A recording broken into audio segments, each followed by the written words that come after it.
I'd say the Steel Series. Steel Series, honestly. Steel Series. I'd definitely sit with the Steel Series. By far. Definitely the Steel Series. If I had to pick one of these to pick up in game right now, it's going to be the Steel Series. Gamers prefer our headsets. Find out why at SteelSeries.com.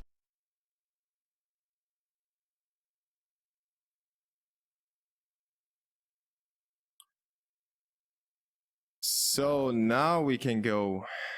Let's see. Oh, wait a second. Oh, I'm so stressed out right now, switching between the games and all that. It's really not easy to do. I forgot about the volume. There we go. Finally. So now we've got Lead coming up against SK Gaming. And as you can see, Lead is fighting back on the terrorist side. I will give you an overlook on the score in a second. We've got 20 frags for Twist. And wow, just great scoreline. Even though they are down 7 rounds, Twist holds it together. Even has more frags than Sandon with 19. 16 for Asilian, who's usually the lead fragger for the SK squad. And the Danes and Lead are in the upper bracket. SK Gaming won against Virtus Pro 2-0. No, not Virtus Pro. It wasn't Virtus Pro. It was nah, come on, Hellraisers. Was it Hellraisers? Yeah, I believe it was Hellraisers. So my internet is getting really slow.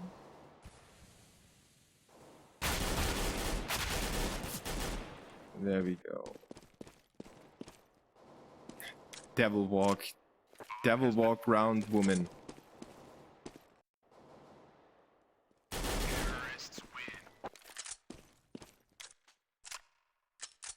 Hellraisers went down to SK 2-0 in the upper bracket, and now Lead is heading towards them.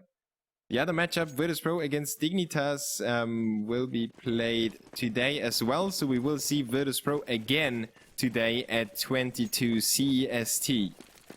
SK Gaming on the CT side and some money troubles right now. And let's take a look at the distribution of rounds to give you a rough overlook. SK Gaming with a really, really good terrorist side. And now it's Lead's time to fight back. Sandon with the frag onto Schneider, making a good job there for the CTs. And the bomb is dropped way behind. Devil Walk needs to pick that up in a second. There he goes. Will join his teammates. Still just firing off a few shots on the A bomb set to keep the CTs busy over there. And now he will join his teammates on the B bomb site push against 3 CTs that are preparing themselves. Sandon with another frag, then gets taken out by Pov as Pov moves in together with Devil Walk, but they are running into a wall of fire and they can't proceed any further. Devil Walk though at least sends some bullets over the sea of flames and gets himself the 3v3, or him and his squad.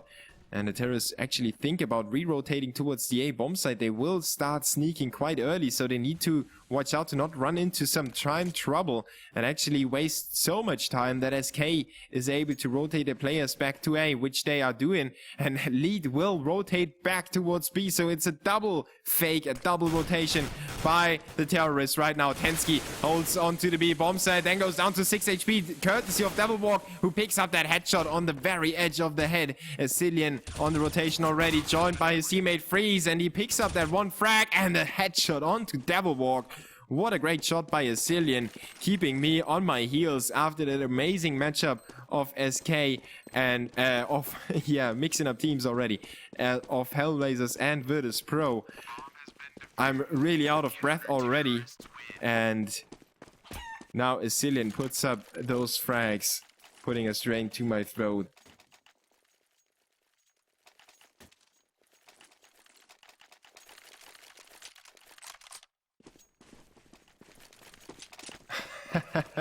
One of my moderators actually just told me that whenever I cast, there's always an overtime or something. Let's see if Lead will do the same to SK, as the Danes are getting back into the driving seat, more or less. They have at least won the last round and now got themselves a few weapons back.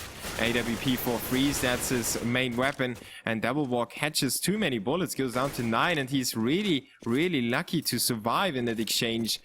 almost went down without the CTs even seeing him or him doing anything to them. And Lead will do the good thing right now, swing back to the B bomb site. And even though their previous round with the 2 re-rotations wasn't as successful as I expected it to be, it was only thanks to Asilian's double kill over there. So maybe they will go for a cheeky play like that again. Right now they're running out of time to do that, as they only have 40 seconds to work with. The CTs just need to delay them a few more seconds, and Lead could actually not make it to the bomb site in time anymore. Now, the terrorists on the A bomb site, they have 2 players still on the B bomb site. Asilian, though, will remove 1 on the A bomb site. Schneider and Twist with the frags. Then Tensky jumps through the window, comes flying around the corner, takes out Twist, makes it a 3v3 again. The bomb gets carried towards the A bomb site, but Asilian is still hanging around. And he tags down Paul Van Schneider to 24 and 20 HP. Sandy is able to take him out in turn, but Tensky drops the bomb, and now it's 12 seconds on the clock. Tensky has a bomb lying right in front of him, and he puts a bullet to the head of Sandy. Makes it a 1v2. Schneider has nothing else to do except for saving his gun. SK will make it 15-7 right now and get themselves to 8 match points. And I kind of get flashbacks of Hellraisers against Virtus.pro right now. We have the exact same scoreline. And SK on the CT side on Cobblestone should be in the prone position to just win it. But Lead are a very strong squad, no doubt about that.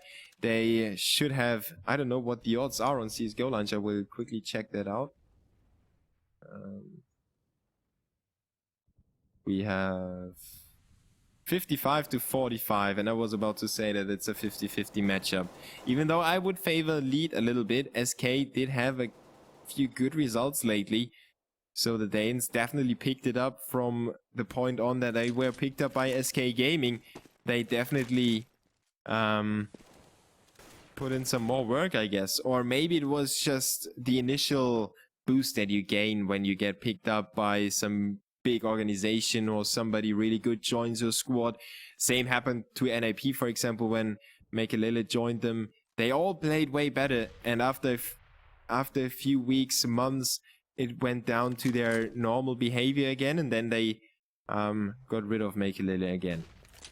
So maybe it's just the organization that made SK play that much better. Now the terrorists are playing definitely better than the CT, singling out those 2 players over at A, making it a 4v3 early on, and they still have POV on the backstep on the B bomb side. SK needs to watch out to not be disposed of by him coming in from behind. The 3 CTs are rotating to A, while Lead is once again on the double rotation.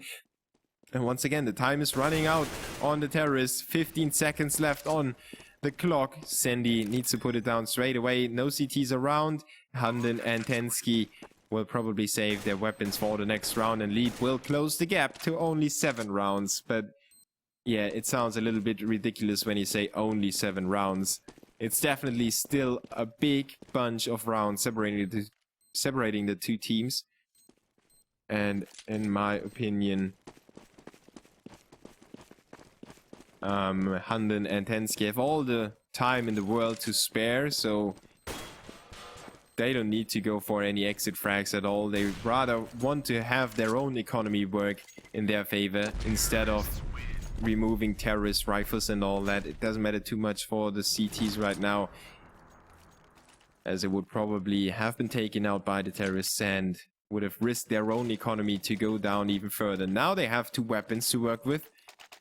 One of them being an AWP for Freeze and the M4A1 for Handen. Yeah, now a few people might actually think, why does Handen have the rifle? But I think, you know, they probably thought about who's going to take the rifle, and I think they have made up their mind. Schneider disposes of Freeze early on, already taking it to the terrorist favor. The CT is not able to reply with anything, as Schneider gets himself a second frag onto Send, and Tensky now in a desperate position to get it with Handen, who tries to recapitalize on the B bomb site while Twist is hosing down into drop zone. There's nothing to be picked up. Asilian just dodged those bullets. Tensky finally able to pick up that AWP and retreat into the B bomb site. Handen will actually, he will retreat into the A bomb site and completely rotate, I believe. No, Tensky stays around in the rotation area as Asilian holds on to the A bomb set alone, and Hunden will try to fight it out with Pov, who's once again delaying his push into the B bomb set, keeping the CTs busy over there. Tags down Tensky through the small gap between the rock and the tree. Finally, Asilian gets himself one frag against the terrorist, picks up that AK, goes to work onto Devil Walk. It's going to be a really close round after all, as Asilian gets himself another frag. The terrorists are coming in from behind. He doesn't know that yet, but I think he heard them approach him, and he removes another one. Pov is going down. 1v1 situation. The bomb is ticking too fast, though.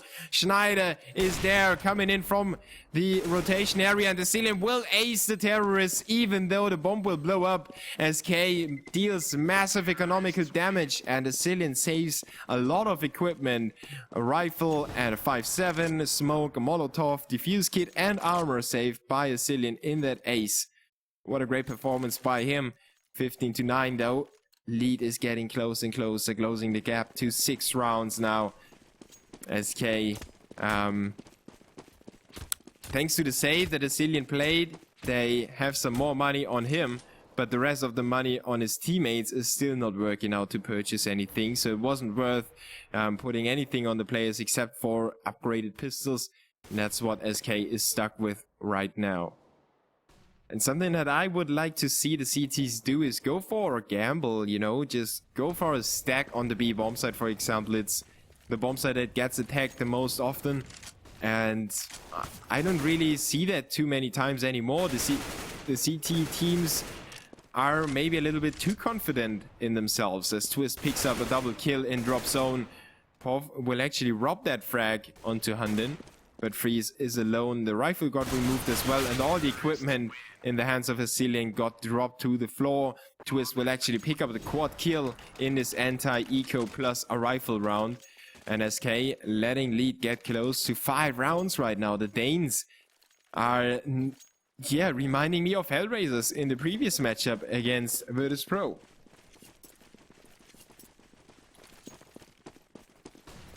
Now the Swedes not in control of the matchup, but in complete control of the economy right now. So if they win this one, they have a big step, and if they get themselves on that big step, they have 2 small steps that they can climb, and after that there's a big step again.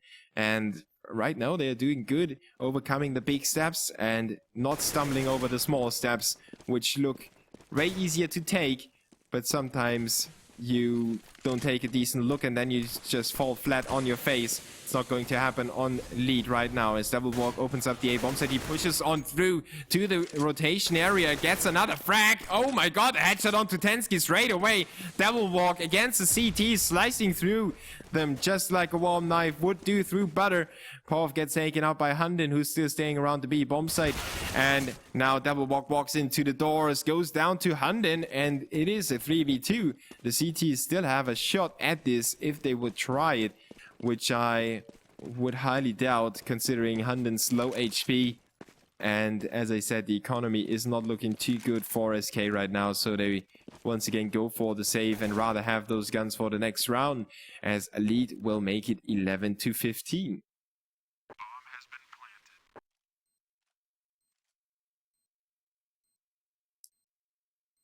So the Swedes getting closer and closer, making SK sweat and making them feel their breath in the neck. And when the pressure is on, it depends on the team. Some teams crumble on the pressure, and some teams perform way better when they are feeling that the moment has come to step it up and there's no way around that anymore. It reminds me of exams, you know? When you look at your timetable and you see, oh, exams coming up in 2 weeks. Ha, don't worry. I can easily just read through it the day before and then still get it going. And then it's 1 week going, you say, well, maybe I should start learning right now.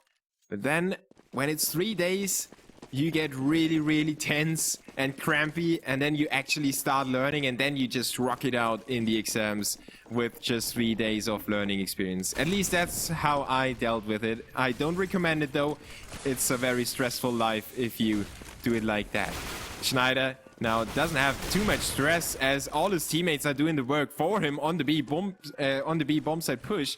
3v4 already evolving in favor of the terrorists, who are now once again looking at a very successful execution. And they are mixing up their play styles as well. They're going for re-rotations all the time. They are going for fast rounds in between. They're going for A, they're going for B, they're going for rotations. Really weird rotations as well. Sometimes they have POV hanging back and backstabbing the CTs. Perfect play by Lead. Now they just need to hold on to their weapons. Schneider with the point blank range shot of the AWP.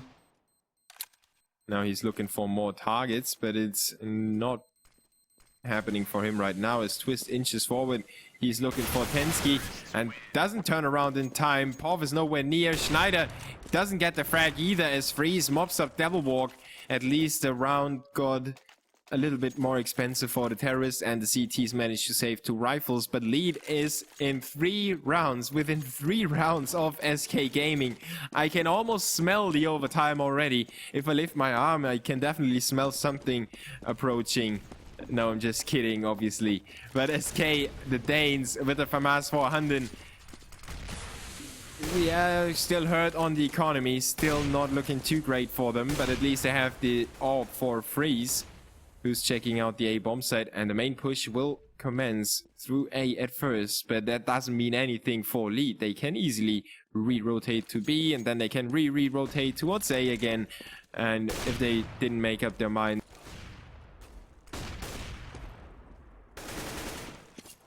Twist with the headshot onto Asilian, making it a 4v3, and now once again it's POV on the B bomb site. The CTs don't dare to rotate all the players because Sandin knows that there's somebody around. This time the CTs don't go for the full A rotation, and Sandin has an eye on the B bomb site. He could slow down the terrorists. Lead finally might run against a wall on the B bomb site. It did work out quite well for them in the previous rounds though, and there is POV picking up the frag onto Sandin. 2v4 now in favor of the terrorists. SK Gaming need to go for another save. And that really doesn't make their hopes get too high. They had 8 match points, remember that. And Lead already got themselves back 6 of those 8 match points. So the Swedes will close the gap to 2 rounds. Let's see if Freeze and Hunden are able to save their guns at least. And Freeze picking up that 1 frag will give the CTs a bit of a smaller chance or a bigger chance to hold on to those guns.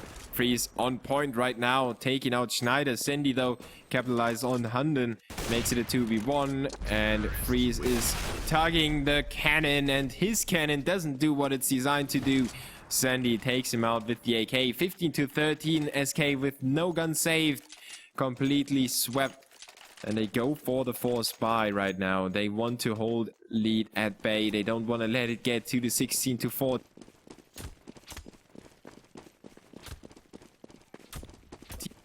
They rather have 2 tries, more or less. Even if they don't save any guns, there is the possibility of them winning it 16-14 are really slim. But well, they have 3 FAMASs now for Hunden, Asilian and Tensky. And the terrorists might expect a save, actually. But now they know that there are rifles in the hands of the CT, so now they are prepared for everything. Terrorists are fully committed to the B bomb site, or so it seems. I don't want to call it a day too early. Sandy is still around on the A bomb site, throwing a few nades that direction, just pretending to fake it.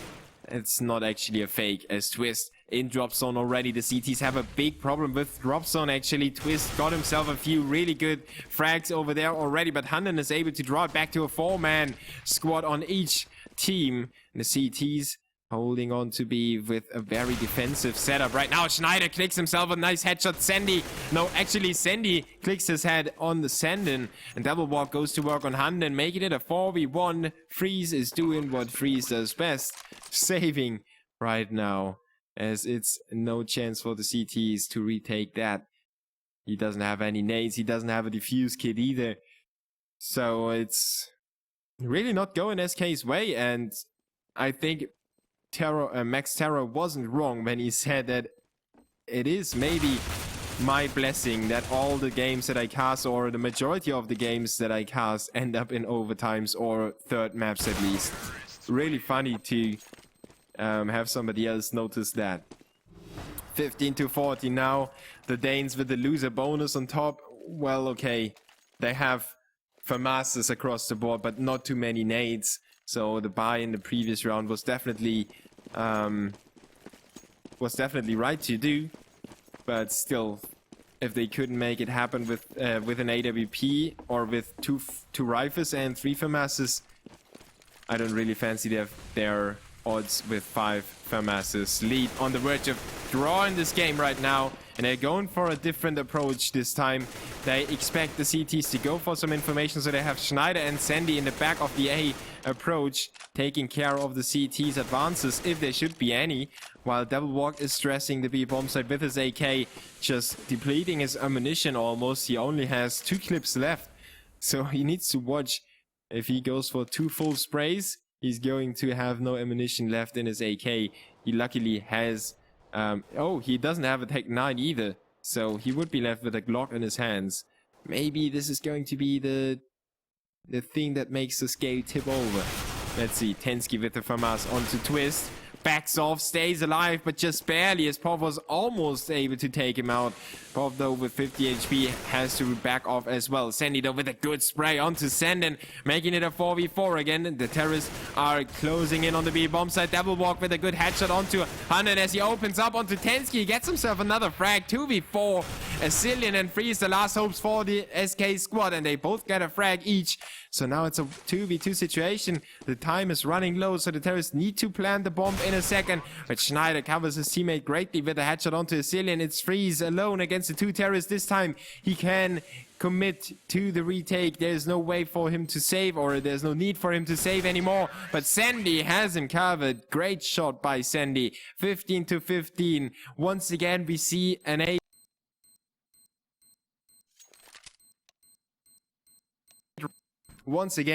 8-round comeback in the second match that I cast today. So what are the odds? I mean, it's just ridiculous, but great to see the matches go down the wire, and I think that makes up for the somewhat boring first half, whereas K ended up winning 12-3 on the terrorist side.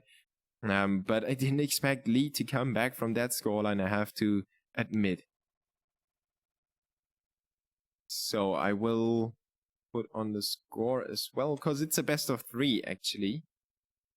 And it's the upper bracket. So the 2 teams face each other to win the spot to fight. I think it is Na'Vi, if I'm not completely mistaken. Yeah. So the winner of this one will face Na'Vi. The game still needs to be scheduled, obviously. But we have Virtus Pro against Dignitas coming up right after this best of 3 series. And right now, we are yet to see the winner of the first map. So you haven't missed anything if you just tuned in. I'm the Boo from Germany, and you can always follow me wherever I go through my social media. And we have an overtime coming up. Make sure to follow me on Twitter, because I regularly cast on Dailymotion as well. But let's first give a shout out to our dear partners, G2A, SteelSeries, and Twitch. Took it to them to bring you the tournament, basically. You know, that's a big shout out to our partners making this league possible.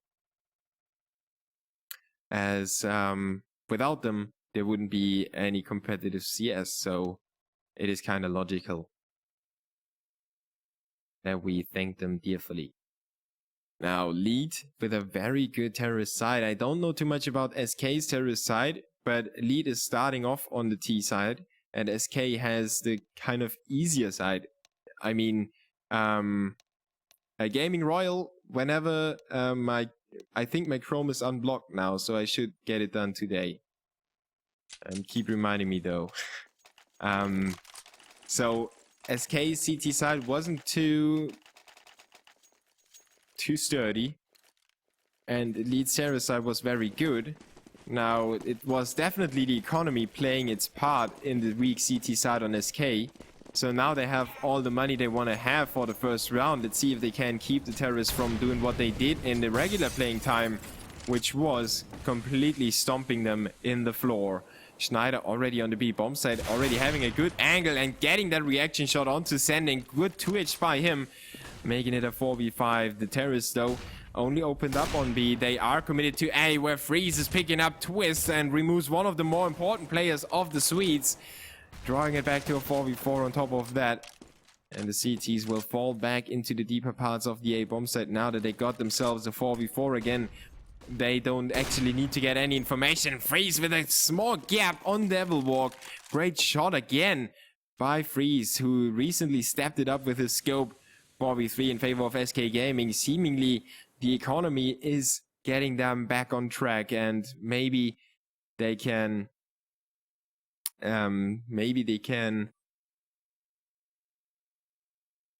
Wait a second, I need to ban somebody.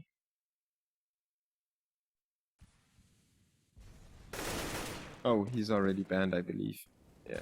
So, it seems like SK can relax a little more if they are not worried about their economy anymore, but now they need to be worried about the outcome of this round, as the terrorists have planted a bomb on B. The CTs are on the rotation, coming in from the same direction, basically. Sandy in behind the bomb site, and Schneider coming in from drop zone. Asilian gets one frag, but Tensky gets traded by Schneider. Schneider with another one onto Freeze, picking up a triple in the round. Asilian is on the bomb, but he doesn't know where, he does know where the terrorists are, but he doesn't know when they will peek for him.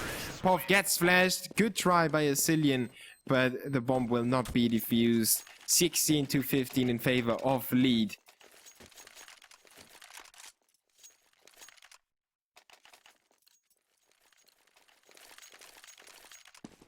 A couple of stuff you can ban as well, because I need to cast, basically.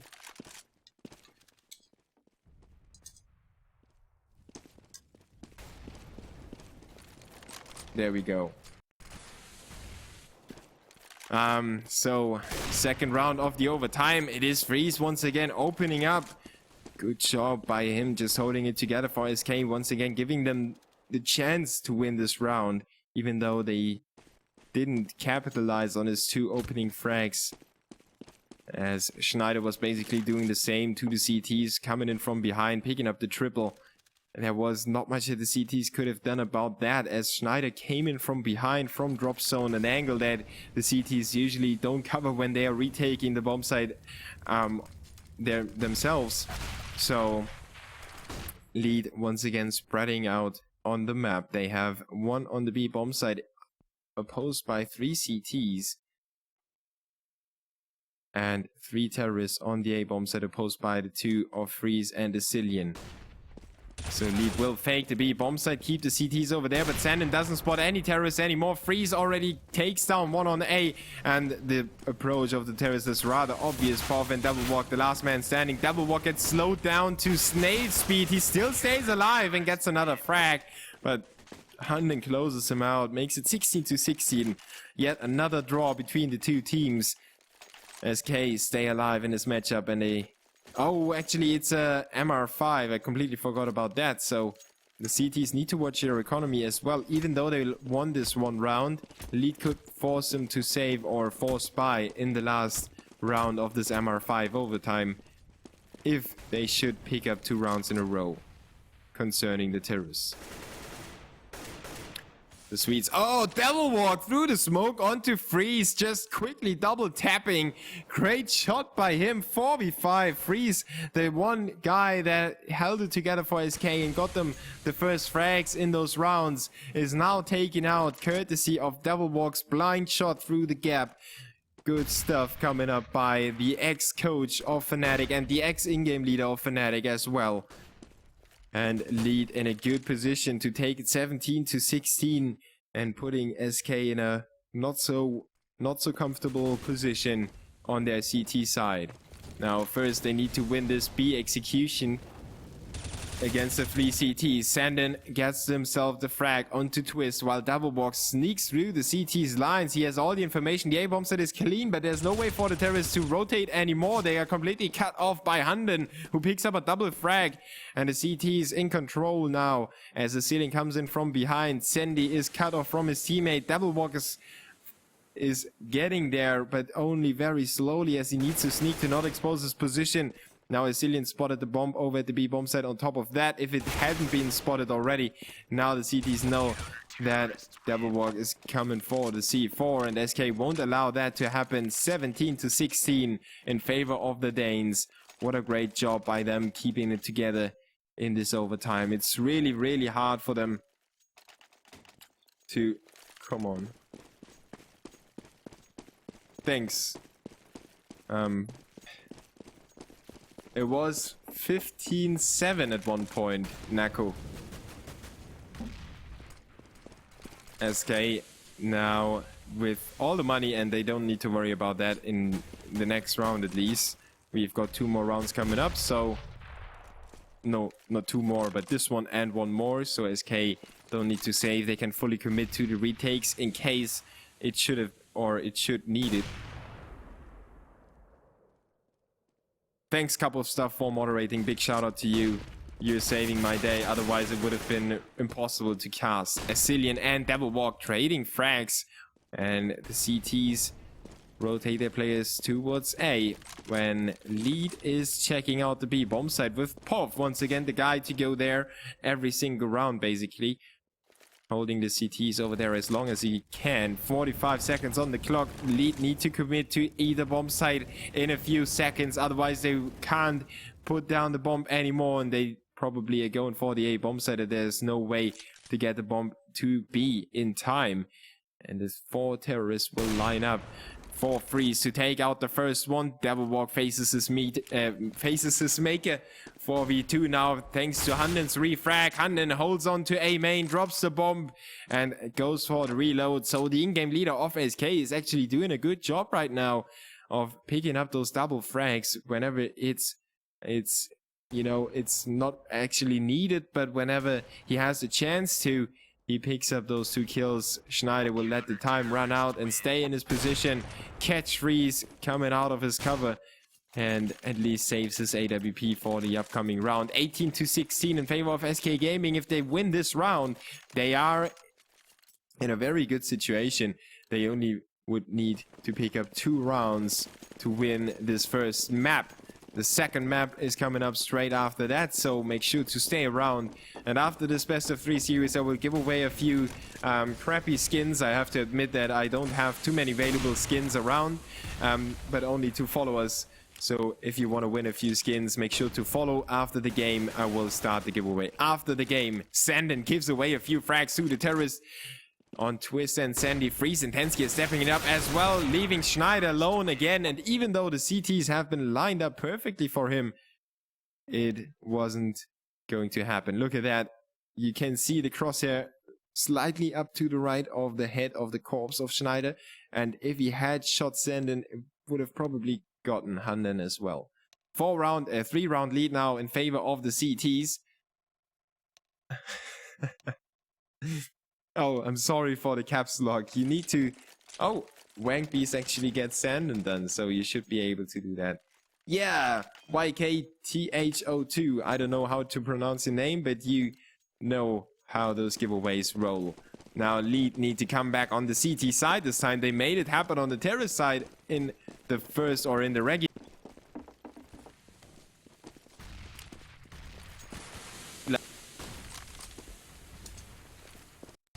In the regular playing time, Lead managed to come back 8 rounds in a row on the terrorist side. Now they need to come back on the CT side, and SK Gaming have a few rounds to play with. You know, they can go for a full B rush or something like that in between. Oh, Vasilian in the very last corner of Schneider's head. He puts the bullet down. 5v4. Good job by SK now opening up Freeze.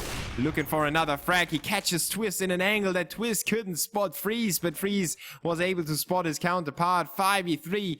SK in a very good position right now thanks to those two opening frags. Now they just need to prevent themselves from giving this away, because this would actually make their momentum go down the wire and go down the drain, actually. Devil Walk playing around with that angle on drop zone, now backing off and going to the A bomb site. Something must have made the CTs call for the rotation. Sandy spotted freeze over there, but the CTs now know that there's nothing going on at the A bomb site. Pov with the headshot onto the ceiling for 3v3, 2v2. Thanks to Sandin and Tensky, it's a 2v1 actually. Sandy though on the B bomb site already. He could cut off the terrorists on the way to the bomb. He catches one off guard and gets back into cover while he was being tagged by Tensky. It is a 1v1. Sandy on 67 and Tensky on 55, faking the bomb plan, drawing Sandy out of his position. It's not going to work for now, but Sandy fakes it again, and the balls of steel with 3 seconds on the clock. Tensky fakes the bomb.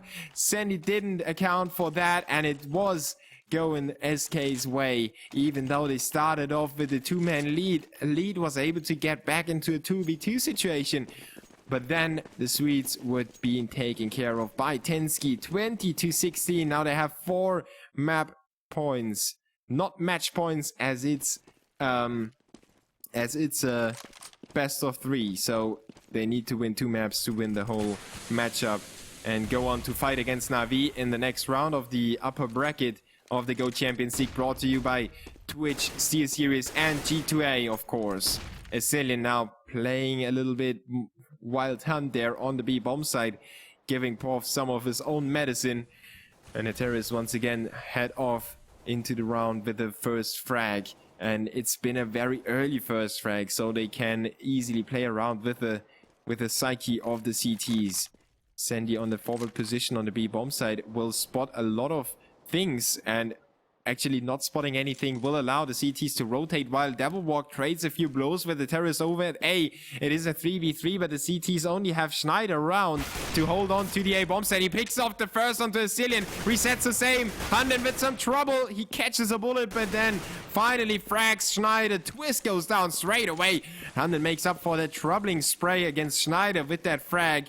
On the A rotation. Sandy against 2 terrorists. Once again, he's alone, and all the hopes for this map rest on his shoulders as he's rotating into A. Freeze with the scope from afar will spot him and tag him in the arm. 17 HP remaining for Sandy. Handen with the premature nade. They're not going to damage Sandy at all, but the time is running out. Sandy needs to hurry up. He's running out of bullets onto Freeze, otherwise he would have picked up that frag. It's a 2v1 still. Sandy doesn't find another frag. He's still alone, and nobody is doing the job for him except for him. Handen plays his position. Great job by him. Sandy actually missing that shot just puts the final nail in the coffin. Handen wins the 1v1 then and makes it 21-16 in favor of SK.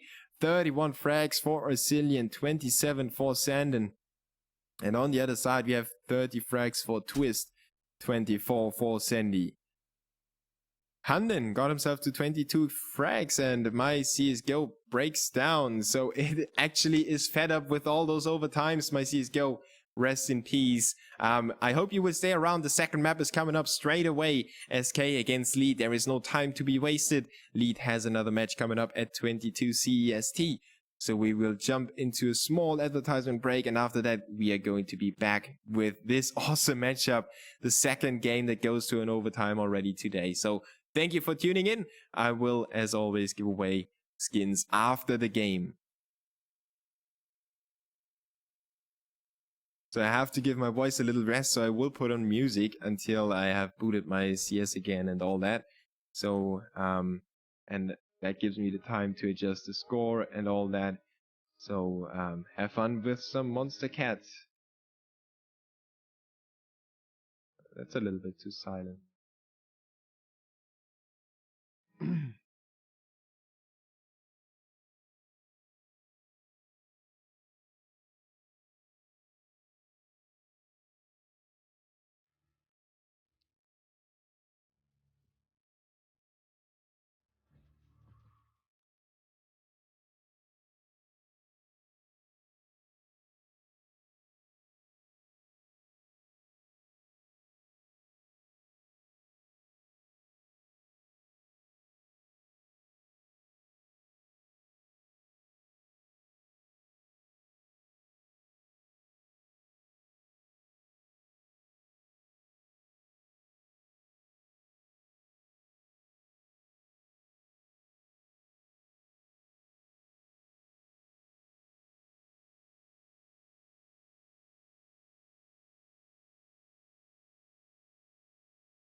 Overtime is over, by the way.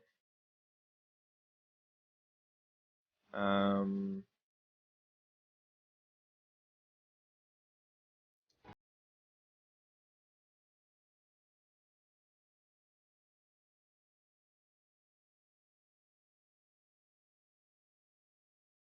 so, Train is the pick of SK.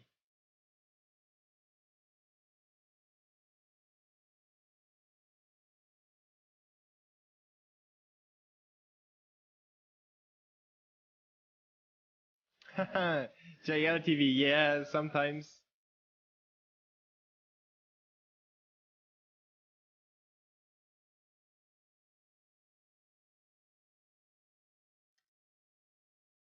So just booting my CS again, connecting to the GoTV. We should get underway in a few moments.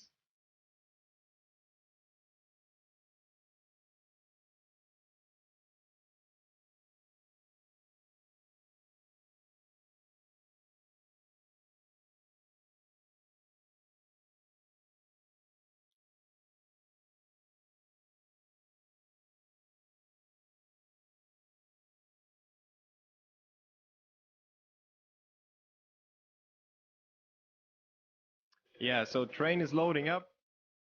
Getting there, getting there.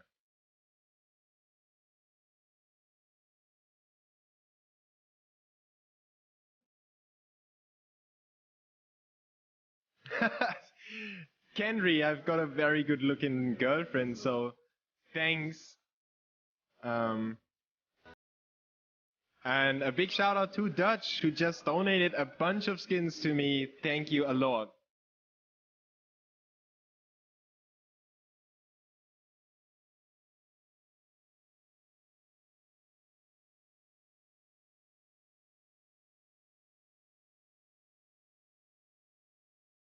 So, we've got visuals on the game again. I actually forgot something.